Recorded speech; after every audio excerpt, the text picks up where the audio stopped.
I was sentenced without ceremony, without a blade, without even a voice raised in anger. My judgment came in the form of ink soaking into old parchment, the fibers swollen and yellowed with age, the smell of mold and sanctified grease clinging to it like a second skin. I remember the sound more than anything else, the scratch of the quill, slow and deliberate, as if each stroke carried weight enough to crush bone. My name was read once, only once, by a clerk whose lips barely moved. After that, I became an aspirant designation, a string of letters and numerals that fit neatly into the margins of a ledger older than my bloodline. They told us this was an honor. The banners hanging above the registration hall said so in flaking gilt letters, proclaiming duty, sacrifice, and elevation. But banners do not breathe the air down there. The hall was cold in a way that gnawed at the joints, metal walls sweating faintly with condensation that tasted of iron when it touched my lips. Hundreds of us stood barefoot on the stone, heels aligned to chalk marks worn smooth by generations of feet that had stood exactly where we stood now. The clerks sat behind long desks reinforced with brass edging, their fingers stained with ink, their eyes sunken and pale from too many years beneath lumen strips that never dimmed. They never looked at my face. Not once. Their gazes passed through me, over me, to the documents that mattered. I could have been already dead, and it would not have changed the rhythm of their work. Each aspirant was processed like a shipment, age verified, measurements taken, genetic lineage checked against faded records sealed with cracked wax. When my turn came, a metal caliper was pressed against my skull, cold and impersonal, followed by a needle bite as blood was drawn into a vial already labeled before it filled. No one asked if I was afraid. Fear was irrelevant to the process. The barracks they assigned us to afterward were carved out of the underlevels, repurposed from something older, perhaps storage, perhaps a tomb. The walls were ribbed with conduits that hummed day and night, carrying power and data and things I never learned to name. The air was thin and metallic, recycled so many times it felt chewed. We slept on slab bunks arranged in perfect rows, each bunk marked with a stenciled designation that matched our new identities. I learned quickly not to think of them as beds. Beds imply rest. These were holding surfaces. At night, prayers filled the space like static. Not loud prayers. Those were discouraged but whispered ones, breathed into clasped hands or pressed into the crook of an elbow. Everyone prayed differently, but the desperation was the same. Some prayed for strength, some for favor, some simply prayed not to be noticed. I prayed to be adequate. I did not yet understand how small that hope was. The first tests began before my muscles had fully thawed from the barracks cold. We were woken by a chime that stabbed through sleep like a reprimand, followed by a voice reciting schedules and catechisms in a tone devoid of inflection. There was no breakfast, only a nutrient ration dispensed from a wall unit that tasted faintly of chalk and oil. We ate standing, then were herded into testing corridors marked with sigils warning of sanctified zones and biohazard protocols. Every step echoed, multiplied by the narrowness of the halls, until it sounded like we were marching as a single organism. The trials did not feel like challenges. Challenges suggest the possibility of triumph. These felt like audits. Strength was measured, endurance logged, reaction times recorded to the millisecond. We were ordered to lift, to run, to strike targets that retracted the instant before impact, ensuring failure was frequent and instructive. Each misstep was noted by observers standing behind reinforced glass, their data slates flickering as they annotated our inadequacies. They spoke in codes and abbreviations, murmuring to one another as if discussing inventory discrepancies. Pain was constant but unremarkable. It was not meant to teach us anything except our place. When my arms trembled under a weighted harness, and I finally collapsed, a tone sounded, neutral, almost polite, and a servitor moved in to disengage the load. The observer did not scowl. He simply marked something and gestured for the next aspirant to step forward. I lay on the floor for several seconds longer than permitted, staring at the grime ground into the stone, and wondered how many before me had stared at the same stains. Between trials we waited. Waiting became the dominant experience of my existence. We stood in lines painted onto the floor, sat on benches bolted to the walls, knelt during instructionals that lasted hours. Instruction was less about teaching and more about filtering. They spoke of doctrines of purity, of the absolute necessity of compliance. We were told that failure was not shameful if it served the greater calculus.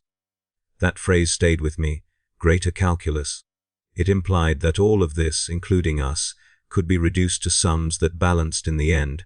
I began to notice how often clerks appeared, drifting through the training halls like pale ghosts, collecting data slates, updating ledgers, affixing new seals. They were the true masters of the place. The overseers barked orders, the trainers administered punishment, but the clerks decided outcomes. A man could endure every physical trial and still vanish if a column of numbers failed to align. Conversely, someone broken and bleeding might be advanced if the right boxes were checked. Merit, I learned, was statistical. One evening, after a particularly long sequence of assessments, I caught my reflection in a polished section of wall plating. I barely recognized myself. My hair had been shorn to regulation stubble, my eyes ringed with dark bruises from sleeplessness, my skin pallid under the harsh lights. For a moment, I tried to remember my old name, the sound of it spoken by my mother, the way it used to feel to answer to it. The memory slipped away, overwritten by the designation stamped on my tag. I felt a strange relief at that loss. Names can disappoint, numbers simply persist. Even before blood was spilled in earnest, before bone broke or lives ended, I understood something fundamental. The Imperium did not judge me in any moral sense. There was no weighing of intent, no consideration of desire. There was only specification. You met it or you did not, and if you did not, you were not cast aside.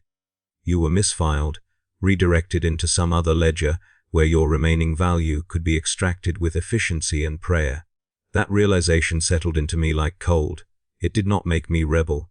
It did not make me despair, not yet. It made me careful. I learned to conserve energy, to hide pain, to present myself as orderly and compliant as the forms demanded. I believed, foolishly, that if I could just align myself closely enough with the margins, I might slip through. I did not yet know how narrow those margins were, or how eagerly the ledgers waited to correct me. They came for us before the barracks chime, before the usual rote awakening that let a man gather himself into something resembling readiness. I woke to the taste of damp metal and old sweat, and to the sensation that the room had changed shape while we slept. Not physically, stone does not move, and conduit ribs do not soften, but the air had tightened. It pressed on my lungs as if the walls were leaning in to listen. Bootsteps outside. Not trainers this time. Not the familiar cadence of men who enjoyed shouting at boys. These were measured steps, heavier, synchronized with the certainty of those who did not need to explain themselves. The door hissed open. Lumen from the corridor cut across the slab, bunks like a blade, and in that harsh strip of light I saw the silhouettes of functionaries, hooded attendants with seal stamped tabards, two armed wardens with shock mauls, and behind them a robed figure carrying a clipboard as if it were a sacred relic. Designation roll, the robed one said. He did not ask for names. He never would. He read our aspirant numbers in a monotone that made them sound like inventory lists. Each time he spoke a designation, the called boy rose and stepped into line. Those not called remained rigid on their bunks, faces forward, eyes refusing to follow. Looking like you cared was a weakness. In that place, weakness was noticed. My designation came near the middle. I rose bone stiff from too little warmth and joined the line. My feet were still bare. The stone underfoot was slick with condensation, and it stole heat so quickly my toes ached. We were marched down corridors I had not seen before, deeper, older, less maintained. The air grew thick with incense the farther we descended, but it was incense losing a war. Under it lay the chemical tang of runoff, the sour reek of industrial solvents and machine effluents that seeped from unseen pipes. The mixture made my throat itch. Each breath tasted like prayer contaminated by corrosion. The shrine works announced themselves long before we saw them. The sound came first, hymns blasting from vox grills bolted high into the walls, tinny and distorted by age. The voices were layered, choirs recorded centuries ago, endlessly loop, so that the song never truly began or ended. It simply was, a constant devotional pressure that pushed into the mind like a doctrine too heavy to question. We emerged onto a platform overlooking a vast interior space that was half manufactorum, half cathedral.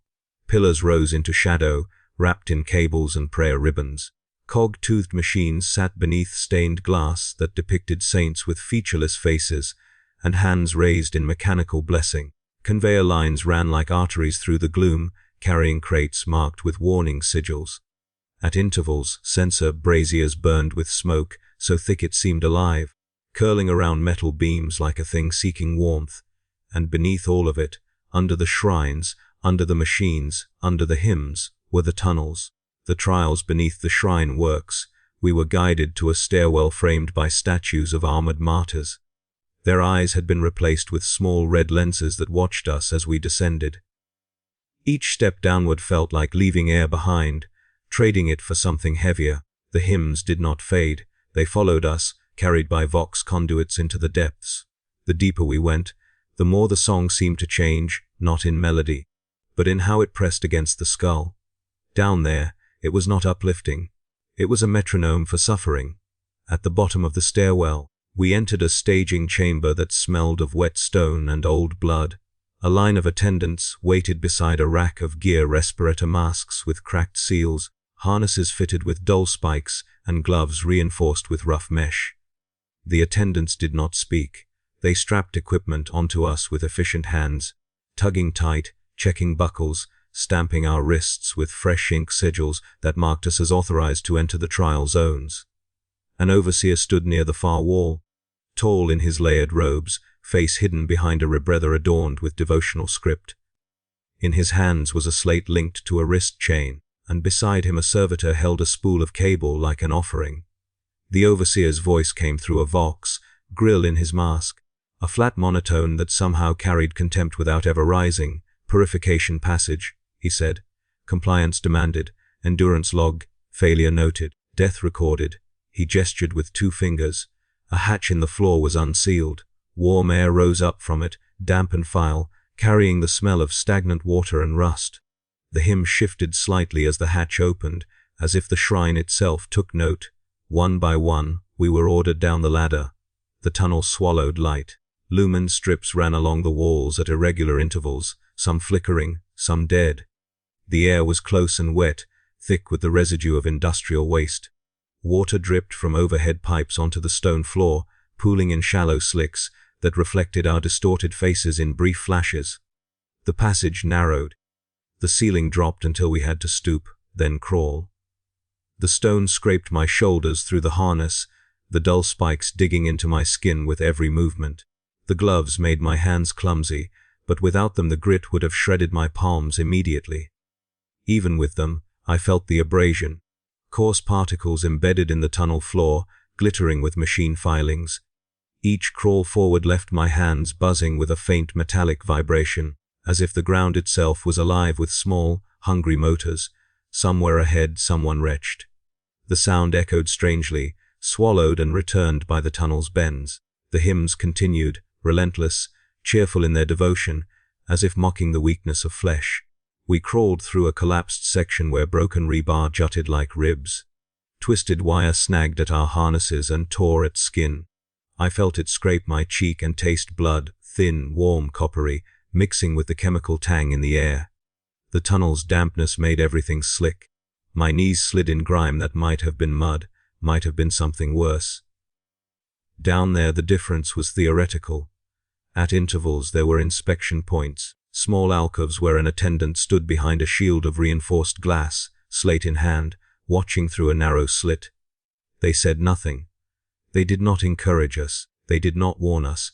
They simply watched and recorded. A green lumen over the slit meant continue. A red lumen meant stop.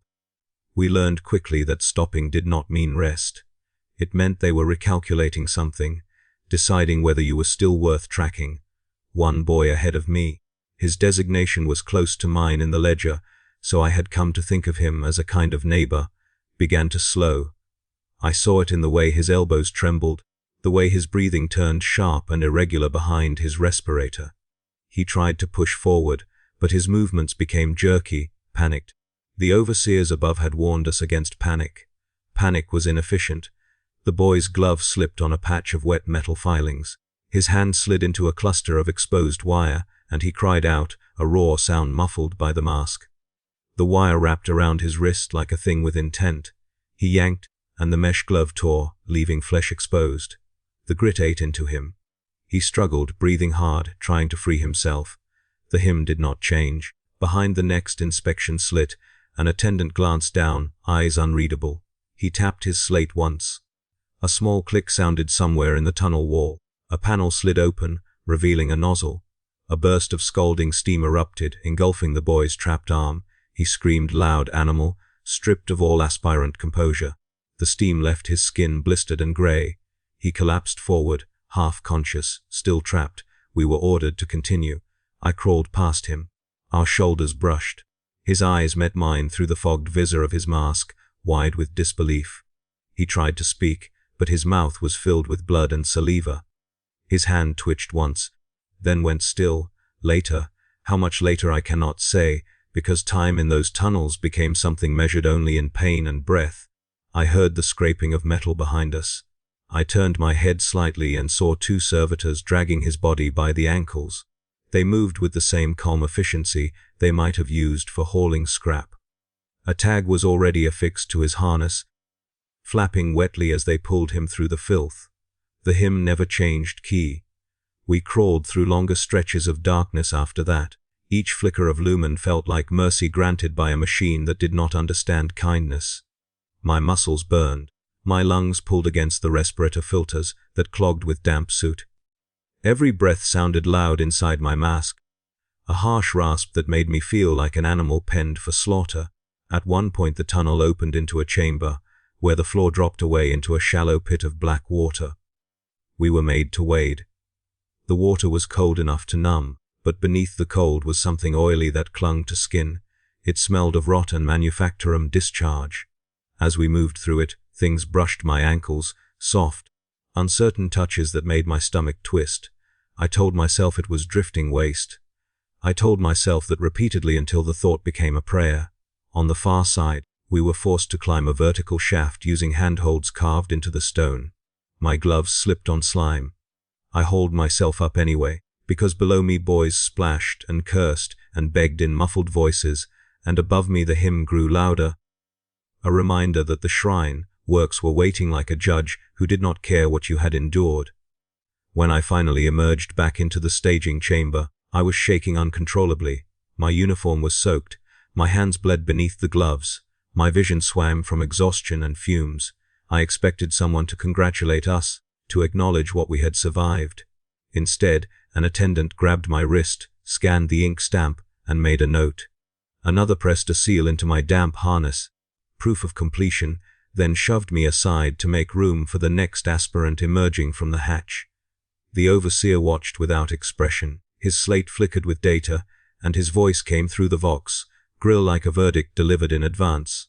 Purification logged, he said. Those who endure proceed. Those who fail are accounted for. I looked back once toward the hatch, half expecting to see the boy who died beside me crawl out after all. The hatch remained open, exhaling damp air. The hymn continued above it, clean and unwavering. I understood then that purification was not about cleansing us.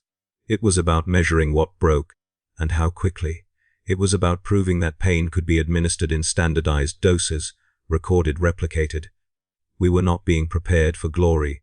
We were being sorted, like ore, like scrap, by how much pressure we could take before we became something else. And somewhere, in some ledger above, a clerk was already writing down what we had become. My failure did not arrive with shouting or ceremony. It came quietly, the way a flaw reveals itself under proper light. By the time they brought me to the apothecarian, I had already begun to suspect it. Survival, I learned, does not equal suitability. It only means you have lasted long enough to be measured more precisely. The apothecarian occupied a tier of the complex sealed off from the training halls, accessible only by a transit lift that smelled of antiseptic and ozone. As the lift descended, a litany played through tinny speakers embedded in the walls, invocations to purity, to the sanctity of flesh correctly altered, to the mercy of excision. I tried not to listen, but the words burrowed in anyway. By the time the doors slid open, My mouth tasted of copper and recited phrases I did not remember learning. The chamber beyond was painfully bright. Lumen strips lined every surface, reflecting off white tiles scrubbed so clean they seemed unreal. The air burned my nostrils with disinfectant, sharp and chemical, layered over a sweeter smell that no amount of cleaning could erase. Burnt flesh, cauterization, the truth of what was done here, lingering like a confession trapped in the walls. They lined us up along a marked strip on the floor, heels to the black line, eyes forward. There were fewer of us now. Gaps had appeared where boys once stood, gaps no one acknowledged. A servitor rolled past on tracked treads, its torso fused to a gurney piled with sealed trays. Metal instruments gleamed beneath transparent lids, saws, injectors, augmetic couplings, arranged with devotional care. The servitor's Vox unit clicked softly, repeating a maintenance prayer as it went. Designation forward, a voice called. One by one we were summoned. Not by name, never by name. Each time a designation echoed through the chamber. The called aspirant stepped out of line and disappeared behind one of the curtained partitions that segmented the apothecarian into work bays. The curtains were thick, rubberized, marked with sigils warning of biohazard exposure and sanctified procedures. They muffled sound poorly. I heard whimpers. I heard retching. I heard the wet, final exhale of someone who had reached the end of his measurements. When my designation was called, my legs moved before my thoughts caught up. I stepped forward, boots sticking faintly to the tile where something had been inadequately cleaned. An attendant guided me to a metal table bolted to the floor. The surface was cold enough to make me gasp when I lay back. Restraints snapped shut around my wrists and ankles with mechanical indifference. Above me, a medica leaned in. His face was hidden behind a rebreather mask fitted with multiple lenses, each one glowing faintly as it adjusted. Cables trailed from his augmetic implants into wall ports, linking him to data systems that hummed softly, like distant insects. Remain still, he said. Though the restraints made the instruction redundant, needles descended from articulated arms overhead. One pierced my arm, another my neck. A third drilled into bone with a sensation that defied language, pressure without pain at first, then a deep, resonant ache that vibrated through my skull. I clenched my jaw until my teeth hurt, forcing myself not to cry out. Sound was weakness. Weakness was noted, vials filled with my blood, my marrow, fluids I did not know had names. Each was labeled instantly, printed text curling around the glass. I watched my own biology become inventory. They injected me with compounds that burned like liquid fire. My vision fractured into light and shadow, my heart racing as if trying to escape my chest. Images flashed behind my eyes after images of saints, of machinery, of bodies opened and reassembled. I could not tell how much was chemical hallucination and how much was memory bleeding through from the walls. Reflex test. The medici murmured. A hammer struck my knee. Hard, my leg twitched, slower than it should have. A note chimed. Data recorded. Respiratory tolerance. The air composition shifted. The oxygen thinned, replaced with something heavier, laced with particulates. My lungs burned. I forced myself to breathe evenly, counting heartbeats, ignoring the panic clawing at my throat. Somewhere to my left, a monitor beeped faster, then slowed. Another note chimed. Another mark. They probed my eyes with lights so bright they left ghost. Images burned into my vision. They shocked my nerves, measuring conduction speed. They exposed me to radiation doses calibrated to reveal weakness without killing outright, most of the time. All the while, the medica spoke in a steady monotone, narrating results to no one in particular. Deviation within acceptable range, marginal, repeat test, confirm variance. I began to understand what terrified me most, not the pain, not even the possibility of death, but the absolute lack of malice. No one here hated me. No one took pleasure in my suffering. I was being evaluated with the same detachment one might apply to a flawed machine component. If I failed, it would not be because I was unworthy. It would be because I did not fit. At one point, they removed restraints from my right arm and instructed me to grip a metal bar attached to a dynamometer. The bar was cold, faintly oily. Apply maximum force, the medica said. I squeezed until my forearm screamed, muscles quivering. The bar did not move. A display above flickered, numbers scrolling, then settling. The medica tilted his head slightly, A gesture so small it might have been imagined. Again. I squeezed again, harder, vision blurring. The numbers changed, but not enough. The Medicae made a sound, not a sigh, but something close. Below threshold, he said, recording it. They took samples from my spine next. The pain was distant, muffled by shock and chemical haze. I stared at the ceiling, at a hairline crack in one of the tiles shaped vaguely like a lightning bolt. I wondered how many aspirants had stared at that same crack, while parts of them were catalogued and found wanting. When they were done, the restraints released. I sat up slowly, limbs trembling, and was guided to a recovery bench along the wall. Others sat there already, faces pale, eyes unfocused. Some clutched bandaged arms or necks. One boy stared at his hands as if surprised to find them still attached. Across the chamber, I saw a scribe seated at a lectern, quill scratching across parchment. Unlike the medica, the scribe wore no mask. His face was lined, eyes sharp and tired. He consulted data, slates handed to him by attendants, cross-referencing them with thick tomes bound in cracked leather. Each time he finished a comparison, he pressed a seal into wax beside a designation. I watched him work, a growing dread settling in my stomach. That man decided futures, not with passion or ideology, but with cross, checks and margins. Eventually, an attendant called my designation again. I stood, legs unsteady, and approached the lectern. The scribe did not look up at first. He scanned his slate, flipped a page in the tome, frowned faintly. Genetic compatibility suboptimal. He murmured, more to the page than to me. Physiological adaptation marginal. Compound tolerance inconsistent. He looked up then, eyes meeting mine for the first time since my arrival. There was no cruelty in them, only assessment. You fall outside acceptable parameters, he said. The words were simple, clinical. They landed heavier than any blow I had endured. I waited for something else, for condemnation, for instruction, for a chance to argue. None came. The scribe pressed a stamp into my file, the wax hissing softly as it cooled. The seal read non-viable.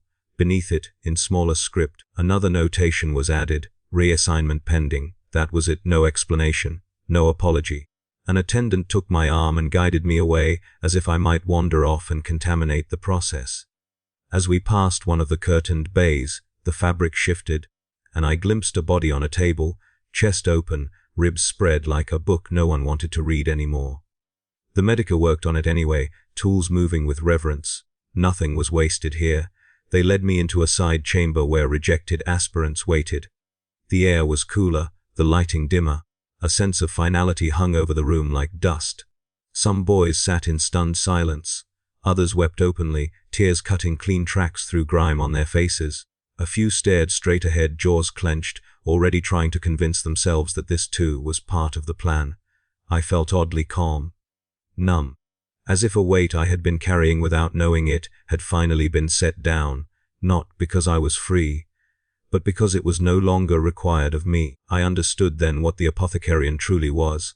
Not a place of healing, not even a place of transformation. It was an abacus.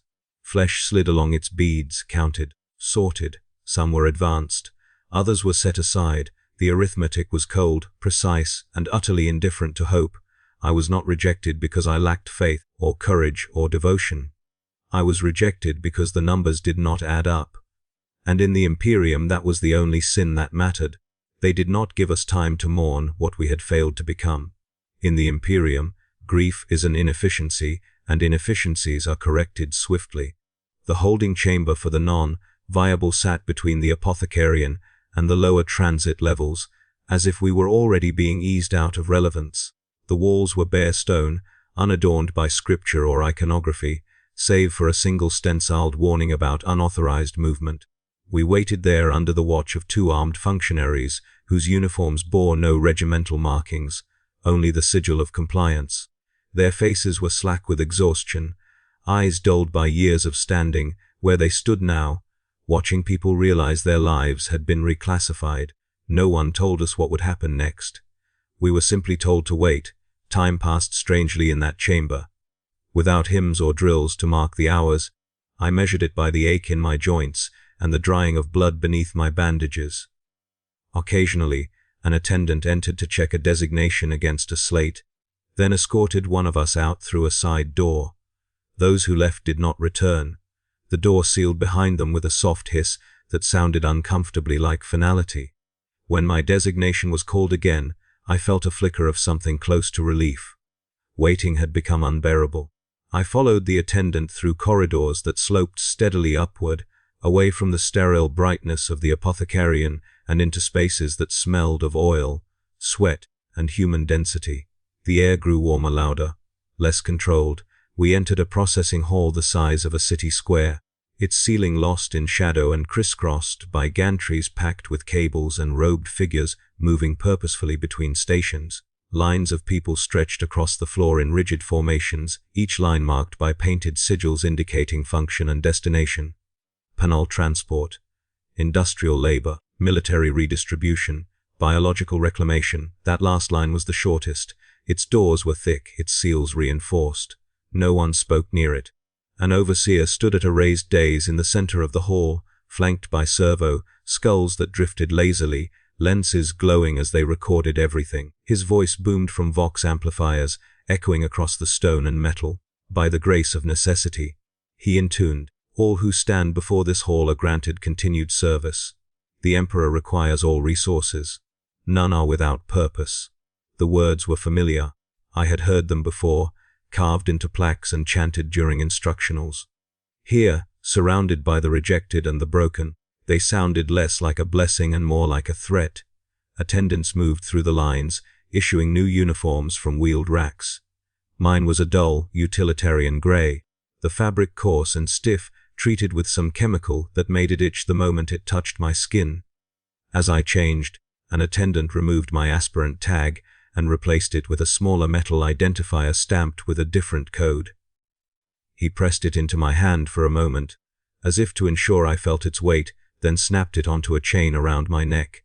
The metal was cold. It bit into my collarbone when I moved. This supersedes all previous designations, the attendant said, reciting from memory. Loss constitutes dereliction. Dereliction constitutes waste. Waste. The word hung in the air like a verdict.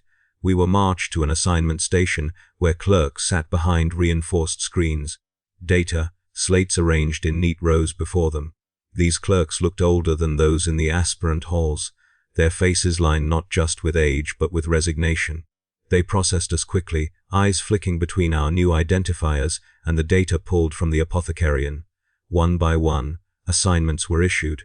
Penal infantry, siege reinforcement, manufacturum labor, munitions assembly, atmospheric recycling crew, sublevel maintenance. Each assignment was stamped onto a document and handed over without comment. Those sent to penal units were escorted immediately to another line, shackles snapping shut around their wrists. Those bound for manufacturum work were issued respirators and sent toward transit lifts that smelled of grease and despair. When my turn came, the clerk paused longer than most. His eyes narrowed slightly as he scrolled through my data. Survival index higher than projected. He murmured. He tapped his slate twice, then reached for a stamp. Munitions logistics, he said. Active siege theater. The stamp came down hard, cracking the edge of the parchment. He slid it through the slot to me. For a moment, I did not understand what I felt. Then it settled, sour and unwelcome relief. Logistics, not the front line, not the penal trenches, a place behind walls, behind numbers and requisition forms, somewhere survival might be measured in ration tallies instead of meters gained under fire. I hated myself for that relief, for the way my shoulders loosened at the thought of not being immediately fed into the meat grinder. The clerk's eyes flicked up, catching something of my reaction. Do not mistake this for mercy, he said quietly. The siege consumes all things eventually. I nodded because nodding was expected. They marched us, those assigned to the same theater, toward a transit platform where armored carriers waited, engines idling with a low, predatory rumble. As we boarded, I glanced back at the processing hall one last time. Lines continued to move. Stamps continued to fall. The biological reclamation doors remained closed, their warning sigils glowing faintly. Inside the carrier, the air was thick with recycled breath and machine oil. We sat on narrow benches bolted to the walls, knees nearly touching, identifiers clinking softly with every jolt of the engine. No one spoke. There was nothing left to say that had not already been reduced to a form and filed away. As the carrier lurched into motion, I felt the weight of my new uniform, the chafe of the fabric against my skin, the cold reassurance of the metal tag against my chest. I was no longer an aspirant. I was no longer a candidate for elevation. I was a resource, reassigned by the grace of necessity to a place where my remaining value could be extracted under fire. I told myself this was still service, that it still mattered, that the Emperor's gaze did not discriminate between those who fought with bolter and those who counted shells in the dark. The thought felt thin, but I clung to it anyway. In the Imperium, belief is often the last ration you receive. As the carrier descended into the transit tunnels, lights flashing past like the closing of a long corridor, I realized something else, something quieter, heavier. Failure had not ended my story. It had only narrowed it. And somewhere ahead, beyond the walls and the paperwork and the comforting lie of logistics, the siege was waiting, hungry and patient, with ledgers of its own to balance. War did not greet me with gunfire. It greeted me with forms. The siege theater's logistics bunker was carved into bedrock beneath a shattered administrative district, its entrance concealed behind layers of blast doors painted with fading warning chevrons. The doors bore the scars of near misses, pitted metal, scorched seals, each one logged and certified as structurally adequate by someone whose handwriting I would never see. Inside, the air was damp and tasted of cordite and wet ash, a flavor that settled on the tongue and never quite left. It became the background of everything, like a hymn you no longer noticed, because it never stopped. They assigned me a desk. Not a station, not a post, a desk. It was bolted to the floor, its surface scarred by decades of use, corners rounded smooth by countless anxious hands. A lumen strip flickered overhead, casting a sickly yellow light that made the ink on my forms look perpetually old. On the desk waited stacks of parchment and a data slate with a cracked casing, its screen spider-webbed but functional. Beside it sat a stamp, its handle worn to the shape of a palm. An officer, logistics cadre, rank denoted by a strip of brass stitched to his collar, leaned over me as I took my seat. "You will record," he said. "You will not editorialize. You will not speculate. If something is unclear, you will mark it unclear and move on. The front does not wait for comprehension." I nodded. Again, nodding was expected. The first hours blurred together in a haze of numbers. Shell counts, ration allocations, fuel reserves, requests from the line, each stamped with urgency codes that escalated as the day wore on. I learned the language quickly. How many lives a crate of ammunition represented? How many meters of advance could be purchased with a tank of promethium? How many men could be fed before hunger began to erode discipline? The numbers told stories if you knew how to read them, but we were discouraged from reading too deeply. Outside the bunker, the siege announced itself in vibrations. Distant impacts shuddered through the stone, dust trickling from hairline cracks in the ceiling. Every so often, a heavier strike landed close enough to rattle the lumen strips, making the light flicker as if the bunker itself flinched. Each time, my pen paused for a fraction of a second before I forced it to continue. Stopping felt like treason. Stopping felt noticed. Runners came and went, breathless and filthy, boots caked with mud and blood. They slammed requisition slips onto my desk, voices hoarse as they shouted designations and urgency codes. I checked the numbers, matched them against stock, stamped approval or denial, and passed the forms down the line. Some runners lingered, eyes searching my face, as if hoping I could tell them whether the next push would be the one that broke the enemy or broke them. I gave them nothing. I had nothing to give. I watched squads assemble through a reinforced viewport that looked out onto a mustering chamber. Men lined up in tight ranks, armor scuffed and patched, faces hidden behind rebreathers and ritual markings. Each man wore a stamped authorization slip pinned to his chest, ink still fresh. Burial notices, I thought. They waited quietly, weapons held with practiced familiarity, while an officer moved down the line checking paperwork. Those whose slips were missing or improperly stamped were pulled aside, corrected, and reinserted into the formation. The machine of war tolerated no clerical errors. When they marched out, the bunker shook faintly with the rhythm of their boots. I logged the time. I logged the unit designation. I logged the expected expenditure rate of ammunition based on previous assaults. The ledger grew thicker. The siege grew hungrier. At some point, day or night, I could no longer tell, the bombardment intensified. The impacts drew closer, each one a concussive thump that rattled teeth and set my chest vibrating. Dust fell in steady sheets now, coating my desk, my hands the open pages of the ledger. I brushed it aside and kept writing, smearing grey grit into the ink until the numbers blurred. An attendant noticed and wordlessly handed me a cloth.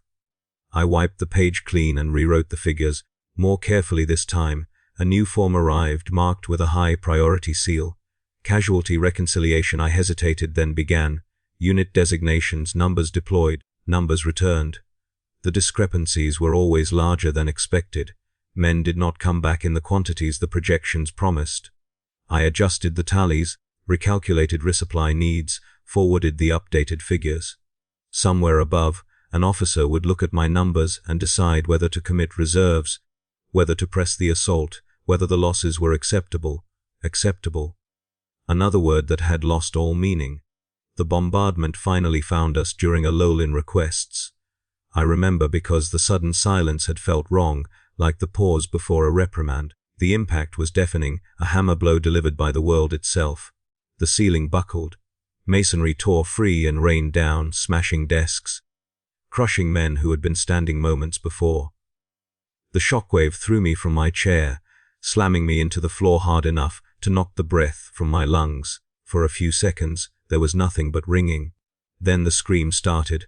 I dragged myself upright, ears ringing, vision blurred by dust and smoke. The bunker was chaos lumen, strips shattered, plunging sections into darkness, forms scattered everywhere, pages fluttering like wounded birds. A section of ceiling had collapsed entirely, burying 2 clerks beneath a mound of stone and rebar. I could see a hand protruding from the rubble, fingers twitching weakly. Resume operations. An officer shouted, his voice roared through the din. Damage control to Section 3. Medical to. Another impact cut him off. I crawled back to my desk, or what remained of it. One leg was bent at an unnatural angle, the surface split by a chunk of stone embedded like a tumor. My ledger lay open on the floor, half covered in dust and something darker. Blood, not mine. I realized with distant surprise. I picked it up anyway. My hands shook as I brushed debris from the pages. The numbers were still there, smeared but legible. I found my pen, bent but usable, and continued the last entry I had been making when the shell hit. Shells expended per hour, rations remaining, casualties pending confirmation. Around me men shouted, coughed, cried out for medica. A runner stumbled past, clutching his arm where a shard of metal jutted out, blood soaking his sleeve. He paused long enough to slam a requisition slip onto my ruined desk. Front needs shells. He gasped. Now, I looked at the slip. I looked at the stock figures. I stamped approval. The runner was gone before the ink dried. Later, much later, after the dust had settled and the dead had been dragged away to make room for the living, I realized I had never once considered stopping. The thought had not even occurred to me. The ledger had become my shield, my confession, my excuse for existing in a place that devoured people by the thousand. War, I learned, does not begin with a roar. It begins with paperwork. And if you are diligent, if you are precise, you can sit at a desk while the world ends above you and convince yourself that you are not complicit, only compliant. But the siege was not finished with me. The ledger was growing heavier. And somewhere, in a different column, my own survival rate was being recalculated. They told me it was a promotion. The notice arrived stamped in red wax and delivered by a junior officer who would not meet my eyes. He read it aloud in a voice carefully trained to sound neutral. Each word weighed and measured like a ration. Be review of operational efficiency. He said, your continued survival within rear echelon logistics has been noted as statistically irregular. You are hereby reassigned to front, adjacent service for corrective redistribution of manpower. Corrective. Redistribution. I signed where indicated. Refusal was not listed as an option. They took my ledger away that same hour. Another clerk, older, quieter, slid into my seat without comment, already familiar with the figures I had spent months memorizing. I felt something like loss then, sharp and unexpected. The ledger had been my insulation against the war. Without it, I was exposed. My new assignment put me on a transport bound for the forward trench lines. riding alongside men who had already been classified as expendable. Penal troops, though the word was never spoken officially, they called it faith service, as if belief alone could fill the gaps where armor and training should have been. The transport smelled of damp wool, unwashed bodies, and fear that had long since stopped pretending to be shame. Chains rattled softly as the vehicle lurched over broken ground, shackles linking wrists to benches in a parody of order. I was not chained. That distinction felt heavier than any restraint. At the mustering point, a commissarial functionary addressed us beneath a sky the color of old bruises. He stood on a crate, long coat snapping in the wind, bolt pistol holstered at his side like punctuation. Faith is proven through action, he intoned. Action is obedience, obedience is survival, survival is victory. Behind him, a firing detail stood at ease, weapons polished and ready. No one needed to be told what they were for. We were issued rifles that had passed through too many hands and too few maintenance cycles. Mine jammed the first time I worked the action. An armorer struck it sharply with a wrench until it behaved, then shoved it back into my hands without a word. Bayonets followed long, gleaming, absurdly clean. I remember thinking they looked unused, like ceremonial tools awaiting their first confession. The trench line was a wound cut into the earth, raw and weeping. Mud clung to everything, thick and sucking, stained black with oil and darker things I did not want to identify. The smell was overwhelming rot, cordite, human waste, and the faint, sickly sweetness of decay. Smoke hung low, trapped by the overcast sky, turning every breath into an effort. I took my place among the others, boots sinking into the mire, rifle held tight against my chest. The cold seeped through my uniform, through skin into bone. It was a constant pressure. A reminder that comfort was a memory no longer relevant. Shells fell intermittently. Not enough to flatten the line, just enough to keep us aware of our place. Each impact sent showers of mud and shrapnel into the trench, men flinching instinctively before forcing themselves still. Discipline here was not about courage. It was about learning which instincts would get you killed fastest. At night, if such a term still applied, the commissarial functionary walked the line, reciting litanies of obedience. We were expected to respond in unison, voices hoarse, words slurred by exhaustion. Those who missed a line were corrected, sometimes with words, sometimes not. I learned quickly not to confess fear aloud. Fear was treated like contraband. When a man broke, when he sobbed or begged or froze too long staring over the parapet, the example was made immediately and publicly. The firing detail did not hesitate. The shot cracked sharp and final, and the body was dragged away before it could cool. The functionary would then remind us that mercy was wasteful. My own fear stayed lodged in my chest, a tight knot that made breathing difficult. I spoke to no one about it. I barely spoke at all. Silence became my camouflage. The order to charge came at dawn on a day already ruined by rain. Whistles blew, shrill and merciless, cutting through the constant rumble of distant artillery. Ladders were thrown up against the trench wall, slick with mud and blood. Men surged forward, climbing, slipping, hauling themselves over the edge into a world of smoke and fire. I followed because the man behind me pushed, and because the man ahead of me was already going. There was no room for hesitation. Hesitation was visible. The ground beyond the trench was broken and cratered, each step a gamble. Explosions tore chunks from the earth, flinging debris and bodies alike into the air. I ran with my head down, rifle clutched tight, bayonet fixed and gleaming uselessly. The noise was unbearable, a constant scream of impacts, shouted orders, dying men. At some point, my feet stopped touching ground and started touching bodies. Fallen soldiers lay everywhere, twisted and broken, some still moving, some very much not. I slipped on blood-slick mud and went down hard, breath knocked from me. For a moment, I lay there, stunned, staring at the grey sky choked with smoke. I thought of the ledger then, of numbers, of columns that made sense. A hand grabbed my collar and hauled me up. I did not see who it was. I only knew I was moving again, legs pumping, heart hammering, the world reduced to the next step, the next breath. My body moved on borrowed will, driven by training I had never completed and fear I could not afford to acknowledge. We reached what passed for the enemy line, shattered earth, tangled wire, resistance that flared and died in brutal, close quarters flashes. I remember thrusting my bayonet forward and feeling resistance that was not mud. I remember the sound, wet, surprised, and the way the bayonet came free too easily. I do not remember the face. When the whistle finally blew again, signaling withdrawal, I stumbled back toward our trench with fewer men than had left it. My uniform was torn, stained with things I could not identify. My hands shook so badly I could barely climb down the ladder.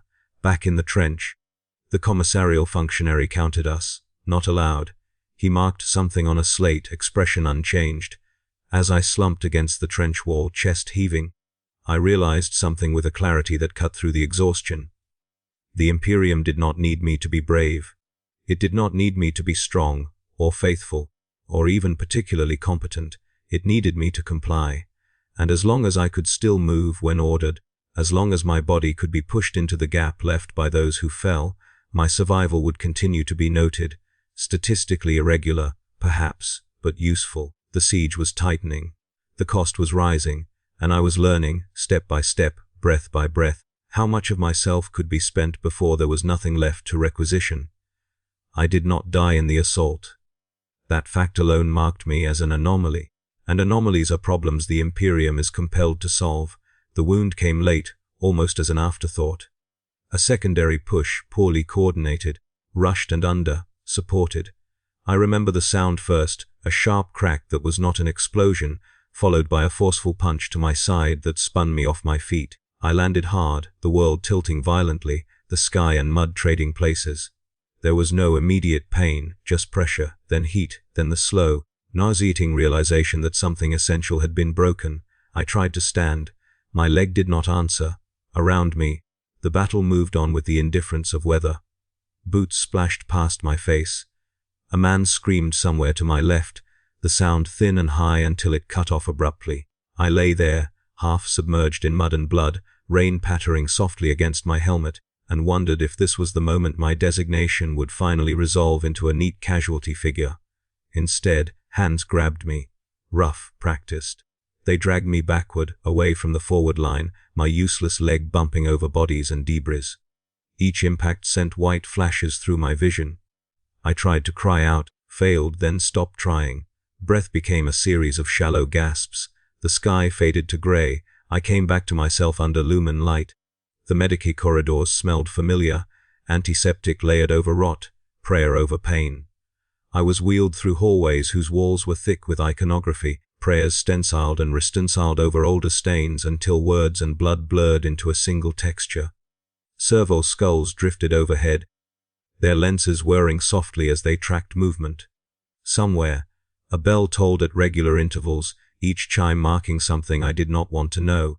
They did not ask me questions. They read my identifier, scanned it, cross-referenced it with a slate. One of them made a note, salvageable. He said, that word again, practical, hope-free. They cut my uniform away without ceremony. The pain arrived then in full screaming clarity, radiating from my leg in waves that made my vision swim. I bit down on a strip of synth, leather when they offered it, teeth grinding, jaw aching. They injected something that dulled the edges but did not erase the sensation.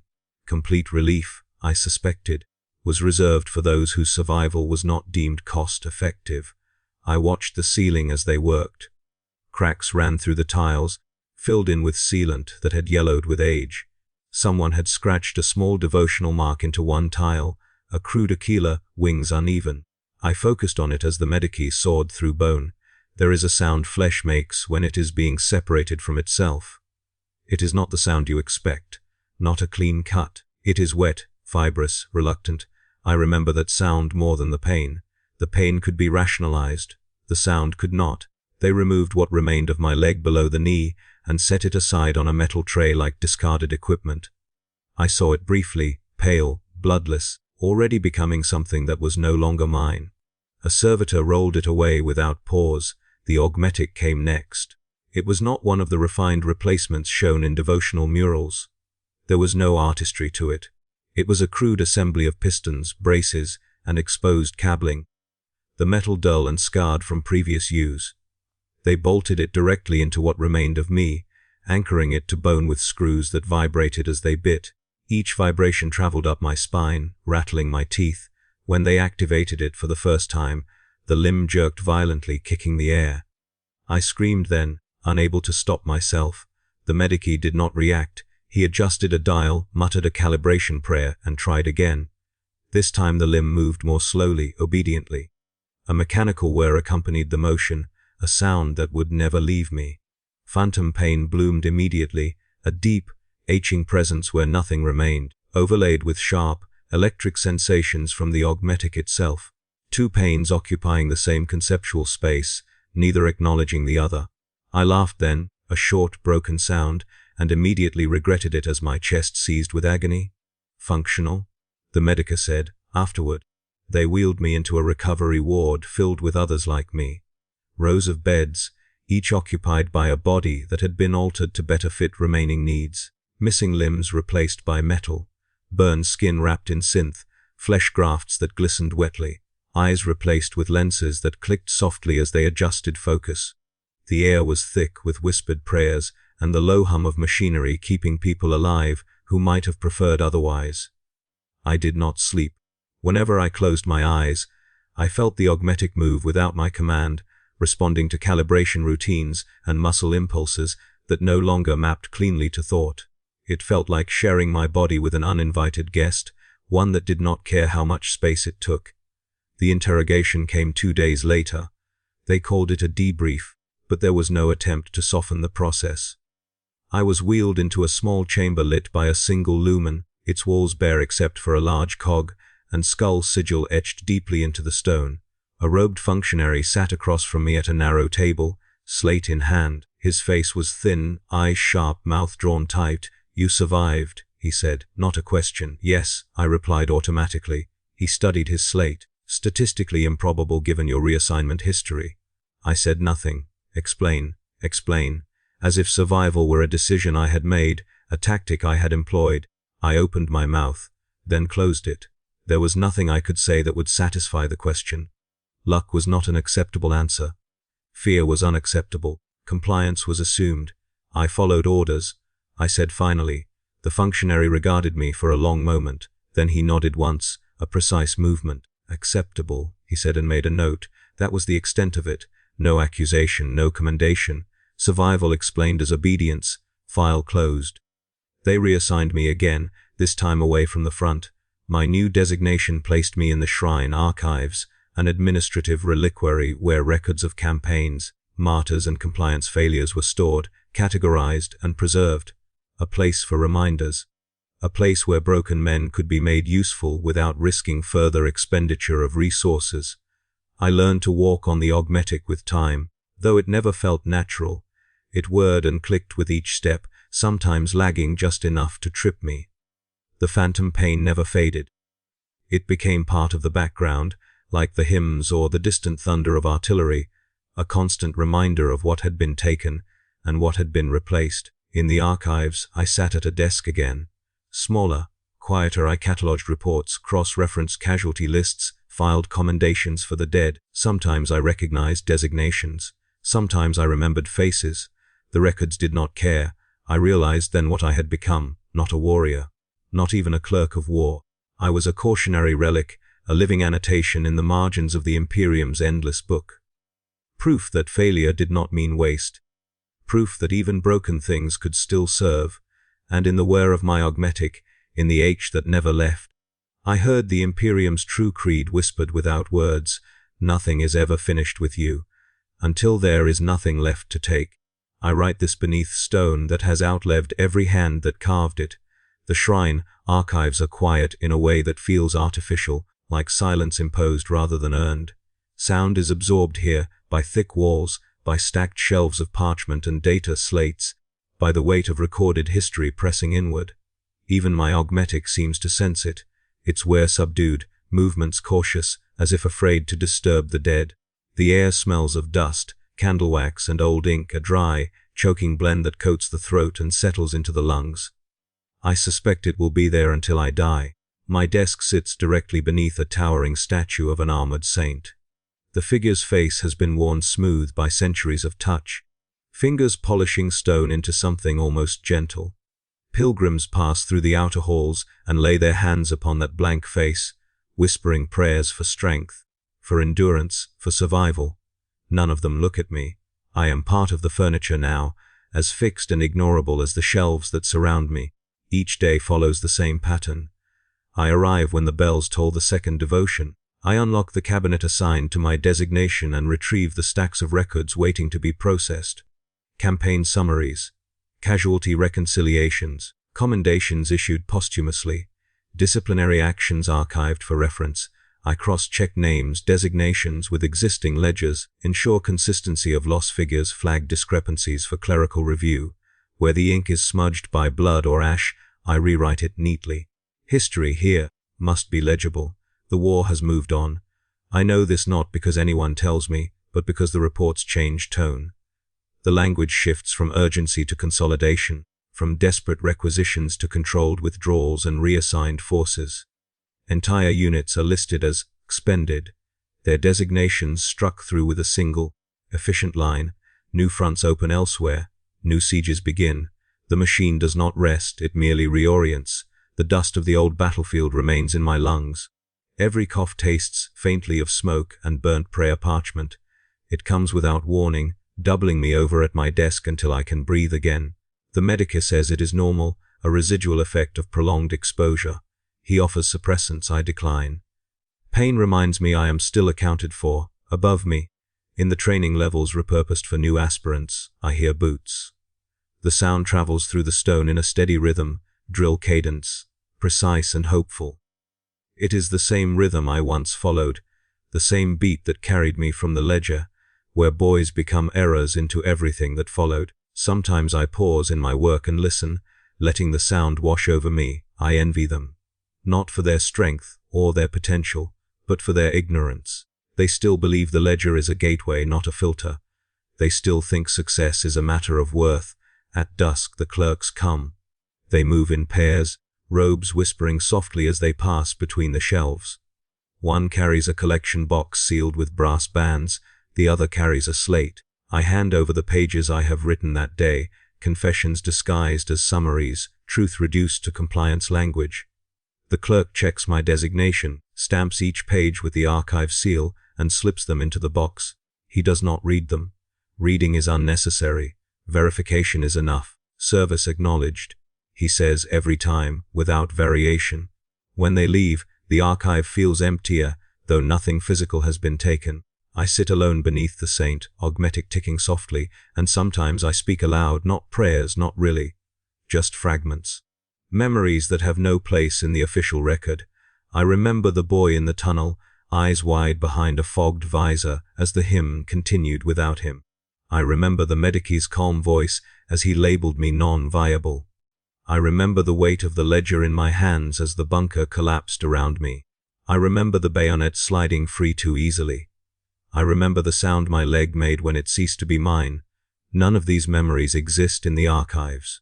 They were never requisitioned. I understand now what my life has been reduced to. I am not a warning. Warnings imply choice. I am proof. Proof that the system endured.